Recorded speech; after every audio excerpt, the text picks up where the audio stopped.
Chris Weidman, I was hoping that he was going to reach a new height again because you kind of see that the fact that he got this far after that leg injury is insane. But Eric Anders got the job done. And you know what? I think, honestly, it might be time for Chris Weidman to hang it up. He's got really nothing left to prove. He was the first guy to beat Anderson Silva. That was ages ago. And Eric Anders doesn't even seem like he's fighting for a title anytime soon. Either way, now, should he go for a fight next? I don't know. I know Shara Putin is probably going to be looking for another opponent. And maybe Eric might be that next step up in competition for Shara. I understand that Shara Putin is getting better by the day, or at least his last performance was the best I've ever seen in a while. But I think that's probably the best thing for Eric Anders is Shara, because I think he could probably beat Shara before Shara gets good enough to actually be going for the rankings, because Shara's in that phase where he wants to, where he's like kind of like seasoning himself up a little bit more before he makes that rankings climb. So if Eric wants to defend his spot, which I think, honestly, I don't know what the rankings are with those guys, who's ahead of who, but I think it would really feel like Eric Anders would be defending his stake in the UFC against Shara, who's coming in and who's getting better and who's, performing better as the days go on. Because then at this point, I think it's just going to be winnable for like both Eric and Shara. I think Eric would actually, his style would be giving Shara Putin heavy problems, with his stand-up, because Shara's wrestling is pretty weak, where we've seen that Eric actually has some really solid ground game. And even in that fight, excuse me, he took a couple pages out of the Chris Weidman playbook.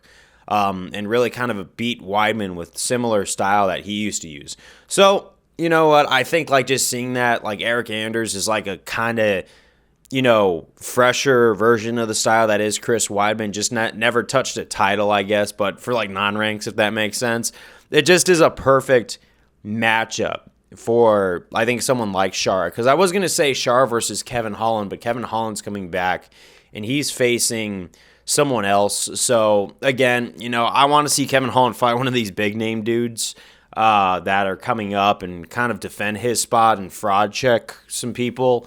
But I don't think that's really going to be the case. I think Kevin Holland doesn't even want to touch anybody with momentum or anybody that we've seen give too much. Now, right now in his next fight, I don't even remember the name of the guy he's fighting. And I think that's the point, is that he's going to be fighting some people who I think he just knows he could probably beat. He does need a bounce back at this point, so why would he risk it? But, I think that this is getting the gears slowly moving in the middleweight division, and it's picking up a little bit more momentum at the lower echelons because, dude, let me tell you something. When the rematch between Strickland and Duplessis got announced, it's booming for now. Then Hamzat's right around the corner. But, hey, middleweight is looking up for sure. So we'll have to wait and see what decision they make. I do want to see Eric Anders at least back in the octagon maybe a couple more times because he is fun to watch. He is entertaining to watch. And you know what? I did have him as my favorite logistically. I just want to see Chris Weidman make that one final climb. But I think that Weidman has emptied the tank, and I don't think he's going anywhere anymore. And you know what? That's okay. He's had enough triumph. He's had a lot of, success in his earlier career when he beat Anderson Silva twice. And then this comeback from this leg injury just kind of shows his will and his mental strength on the inside. And you know what? I'm really glad to see that he's made it this far. And just like his last fight, how well he did, we never thought we were going to see something like that from Chris Weidman. So even if Weidman chooses to hang it all up, you know what? Thank you for all the memories. I am super happy that you have found, your footing once again. I don't want to say it to sound cruel, but I'm glad to see that he has come back and bounced back with some moral victory with this last climb. We always say that, I just want to do one more, and we say, win or lose, we don't care. We just want to go in there one more time, but we do want to win deep down. We don't want to admit that to ourselves.